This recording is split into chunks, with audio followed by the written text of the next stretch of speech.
Hi, good morning. First of all, before I go into the presentation, just like to say a big thank you to Outriders for inviting me along. It's a massive privilege and an honor to come here and talk. To me, it's interesting. My name is Darren Long, South China Morning Post. I live and work in Hong Kong. When I was invited to Warsaw, it immediately piqued something quite deep in me because this journey that I've been on started with when I was at college. My favorite illustrator and someone I really looked up to was a guy called Felix Topolsky, a wonderful illustrator who I learned a lot from by looking at his work. So it's wonderful to be in Warsaw to actually see the place where he grew up. Now, what does SCMP stand for? South China Morning Post. For those of you who are not familiar, I'll just spend a little bit of time talking about this. My presentation is actually about the Hong Kong protests, 100 days of protests in Hong Kong. But when I was asked to talk about that, I realized that it's such a huge thing that kind of encapsulates what's all about Hong Kong, what's all about South China Morning Post, and all about my career. So to try and just talk about that one graphic and explain that just seemed impossible. So I decided what I'd do is to put my presentation into 3 parts, divided into 3. First part will be an introduction and explain why the South China Morning Post takes visual storytelling so seriously. Second part will be about the actual protests. And the third part will be how we, as a company, got to that point. Now, the South China Morning Post is 116 years old. It's not that much younger than Hong Kong itself. It was set up by a Chinese patriot, Tian Tan Chair, and an English veteran journalist, Alfred Cunningham, classic English name. Now, in a way, they're a microcosm of everything that is Hong Kong. This meeting of East and West. So everything, as I say, everything is about that. Now, from the earliest days, these 2 guys campaigned for more enlightened governance, and their newspapers acted as a barometer of daily life in Hong Kong. So as you can see, we've adapted quite recently. So we have a vision and a mission statement, which you can see on the screen at the moment. So in recent years, we've been hit hard, just the same as everyone else has been, by digital. But it's actually a wonderful opportunity. It's completely changed everything. The landscape has been completely rewritten. So we were forced on how to reflect on how we tell the news. We looked to Silicon Valley and realized there were lessons to learn from there, to shift in culture, shift in mindset. And we realized that we could no longer be a local newspaper that happened to have a website. We needed to be a global news brand that happened to have a newspaper. So print took second place. And in order to do that, there was a massive change shift in the newsroom. You can see here our offices with everything now is around the outside, around the perimeter. You can see all the AI. So we keep track of everything. The amount of readers, the type of stories they read afterwards, the type of headlines that work. And this has helped the newsroom to understand how to tell stories more engagingly. And that's been a big change for us. Before, we used to say, okay, yeah, we're digital first, but basically the reporters wrote everything for the newspaper, and then we'd cherry pick little bits and stick that on the website. Now it's the complete opposite.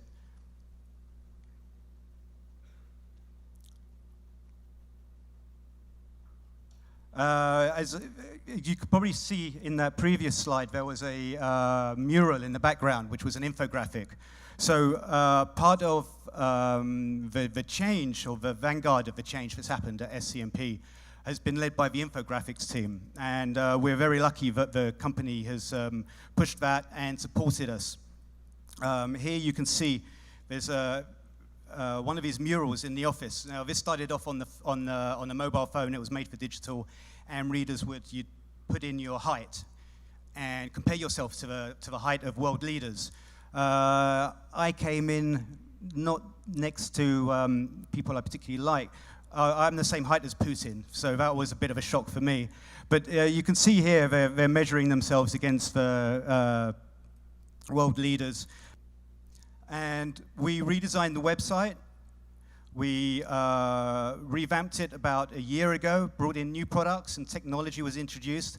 As I mentioned earlier, the artificial intelligence was brought in to study reader habits, not in a creepy way, but tailor experience to users' reading habits. SCMP has always taken pride in the newspaper's design and dedicated the back page to visual storytelling back in 2011. I think Asian audiences were open to the format because manga and graphic novels have long held a respected role in the literary landscape. And readers appreciate being able to grasp complex ideas quickly because their lifestyle is so hectic in Asia. I chose these particular ones on here because one of the main things that we try and do is be neutral, and I think infographics are a really good vehicle for keeping neutral. Here you can see what's in a face, and this was looking at what makes the Asian face, what gives it its idiosyncratic characteristics. And it would have been very easy for that to sort of, when we first came up with the idea, we were quite concerned that, you start bringing in eugenics and racism, and et cetera, but by sticking to the facts, we were able to show very clearly a very scientific way of how why we all look the certain way we do. On the other side is a fun infographic.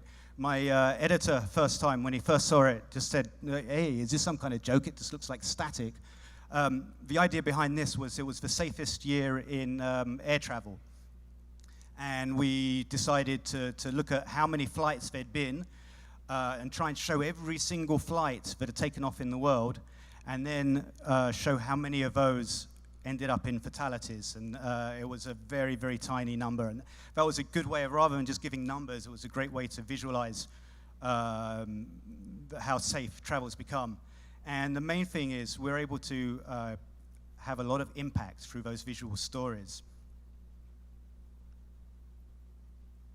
The other thing we try and do is try and be counterintuitive.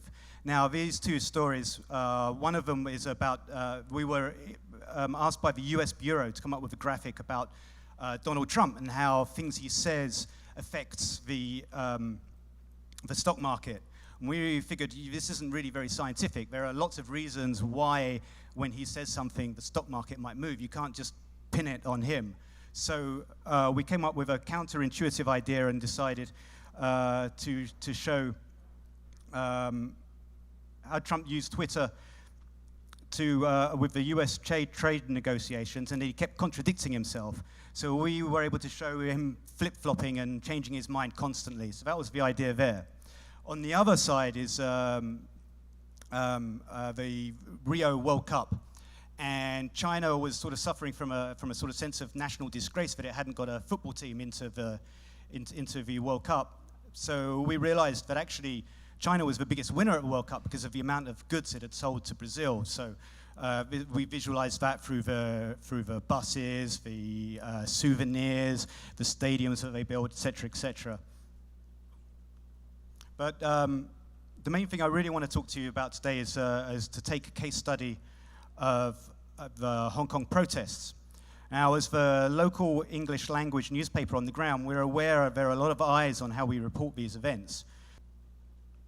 And as reporters, the most important thing for us is to tell the story without prejudice, and infographics are an ideal vehicle for this because they largely deal with data, numbers, and hard facts. But even so, we do walk a delicate line. It's very easy to subvert data to support a specific narrative. So it was really vital to us to not fall into this trap. So what had been going on before the protests was a lot of activities, a lot of things happening. Now, we've been covering it in infographics for quite some time. It's been headline news for a long while. Things like the first graphic on the left there is about the lack of protection for people with Hong Kong passports, and there were some booksellers that got disappeared under mysterious circumstances, ended up in China.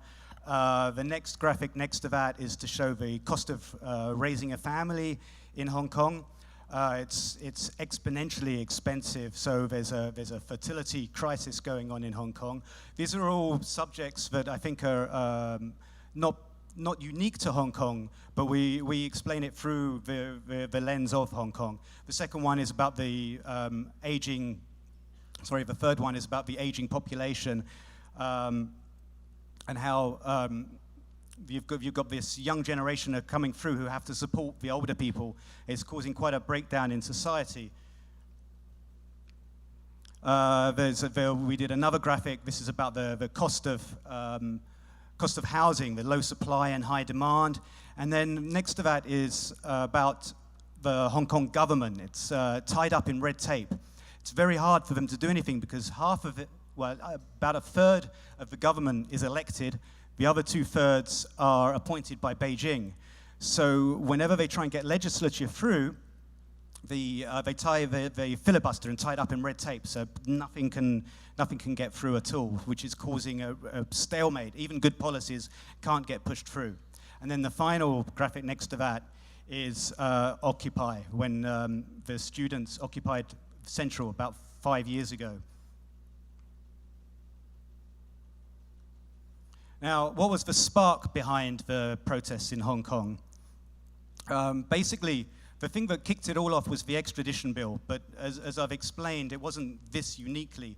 But what happened was the government decided, there'd been a Hong Kong resident had murdered his girlfriend in Taiwan, come back to Hong Kong, and they couldn't extradite him. They put him in jail for another reason, but they needed to extradite him. So they tried to change the law so that they could extradite him to Taiwan. But the problem with that is it meant that they would have to, because Taiwan is technically a part of China, so it meant you would be able to extradite it to China. And there was no way the Hong Kong people were going to allow that.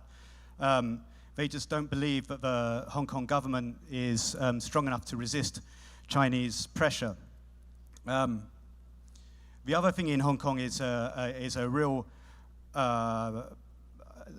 love and belief of rule of law. This graphic we did here is how comparing China and Hong Kong and how the two places adhere to the rule of law. Hong Kong always comes out in the top 10. China doesn't. In Hong Kong, we pride ourselves on exercising rule of law, guarantee everybody, regardless of race, rank, politics, or religion, is equally subject to the laws of the land. On June the 9th, there was a large protest, a legal protest, that marched to Legco. It all went very peacefully. About 1 million people turned up. And after that, there was a little bit of violence, a little bit of pushing and shoving, and things started to get very tense from there on. So we decided to put in, to try and do a bird's eye view of the entire protest. We tried to do that looking at the main things, taking our main ideas, which was to remain neutral, and also to the idea of Hong Kong as being very creative. The way the protesters, they took a Bruce Lee idea, which was be water. And we can see, I think it's the next slide. Oops. Yeah, here we can see how the protest started off in Central, which was usual, but then they spread very rapidly through into the new territories and up into the border with China. This was very unusual. It also meant that they were protesting in 2 places, 3, 4, 5 places at the same time, which stretched the police and made it very difficult for them to maintain order. We also wanted to show the level of violence, the ebb and flow, the escalating violence. So we created this gauge and showed through a color code which protests were peaceful, how often they were, which ones were not peaceful. This one we show where the legal march was and where the illegal marches are. And it was very difficult to maintain, for such a big graphic, to maintain the pacing.